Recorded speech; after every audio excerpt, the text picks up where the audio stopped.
ಕಾಂಗ್ರೆಸ್ ಪಕ್ಷ ಹೃತ್ಪೂರ್ವಕವಾಗಿ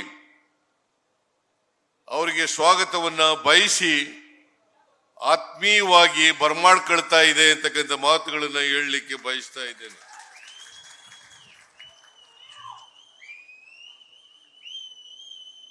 ರಾಜೀವ್ ಅವರಿಗೆ ವಿಧಾನಸಭಾ ಚುನಾವಣೆಗಿಂತ ಮುಂಚಿತವಾಗಿ ನಾನು ಆಹ್ವಾನ ಮಾಡಿದೆ. ಆಗ ರಾಜೀವ್ ಅವರು ಕಾಂಗ್ರೆಸ್ ಪಕ್ಷಕ್ಕೆ ಬರಲಿಕ್ಕೆ ಮನಸ್ಸು ಮಾಡಲಿಲ್ಲ. ನಾನು ಇಲ್ಲ ಸಾಹೇಬ್ರೆ, ಇಲ್ಲೇ ಇರ್ತೀನಿ, ಭಾರತೀಯ ಜನತಾ ಪಕ್ಷದಲ್ಲೇ ಇರ್ತೀನಿ, ನಾನು ಈ ಸಂದರ್ಭದಲ್ಲಿ ಬರಲಿಕ್ಕಾಗಲ್ಲ ಅಂತೇಳಿ ನನಗೆ ಉತ್ತರವನ್ನು ಕೊಟ್ಟರು. ನಾನು ಒತ್ತಾಯ ಮಾಡಕ್ ಹೋಗ್ಲಿಲ್ಲ. ನಾನು ಸೋಮಶೇಖರ ಕೂತ್ಕೊಳ್ಳ,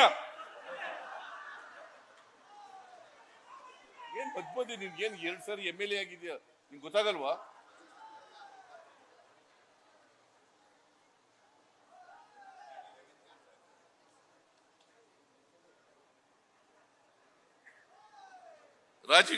ರಾಜೀವ್ ಅವರಿಗೂ ನಾನು ಒತ್ತಾಯ ಮಾಡಲಿಲ್ಲ, ಅವರು ಕೂಡ ಬರಲಿಕ್ಕೆ ಆಸಕ್ತಿಯನ್ನ ತೋರಿಸಲಿಲ್ಲ. ಅಲ್ಲಿಗೆ ಆ ವಿಷಯ ನಿಂತೋಯ್ತು. ಆಮೇಲೆ ಸೋಮಶೇಖರ್ ಅವರು ಇವರು ಸ್ನೇಹಿತರು. ST ಸೋಮಶೇಖರ್ ಮಾಜಿ ಮಂತ್ರಿಗಳು, ಅವರು ರಾಜೀವ್ ಅವರು ಮತ್ತು ಅವರ ಸ್ನೇಹಿತರು ಎಲ್ಲ ಕಾಂಗ್ರೆಸ್ ಸೇರ್ಕಬೇಕು ಅಂತೇಳಿ ಮನಸ್ಸು ಮಾಡಿದ್ದಾರೆ.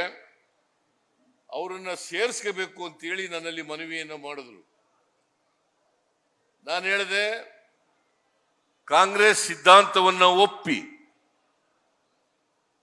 ಯಾವುದೇ